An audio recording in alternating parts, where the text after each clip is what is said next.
कोल्हापूर महानगरपालिकेच्या 52व्या वर्धापन दिनानिमित्त ध्वजारोहण करण्यात आलं। कोल्हापूर शहरातील नागरिकांना चांगल्या सुविधा पुरवण्यास महापालिका कटिबद्ध आहे। येणाऱ्या वर्षात कोल्हापूर शहराला जगातील सर्वोत्तम आणि स्वच्छ शहर आपण सर्वांनी मिळवून बनवूया, असं आवाहन कार्तिकेयन एस यांनी केलं।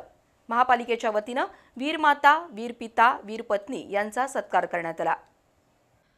कोल्हापूर महानगरपालिकेचा आज 52वा वर्धापन दिन। यानिमित्त प्रशासक कार्तिकेयन एस यांच्या हस्ते ध्वजारोहण करण्यात आलं। यावेळी माझी वसुंधरा अभियानांतर्गत शपथ घेण्यात आली। वर्धापन दिनानिमित्त कार्तिकेयन एस यांनी सर्वांना शुभेच्छा दिल्या। कोल्हापूर शहर हे लंडन, पॅरिसपेक्षाही ऐतिहासिक आहे।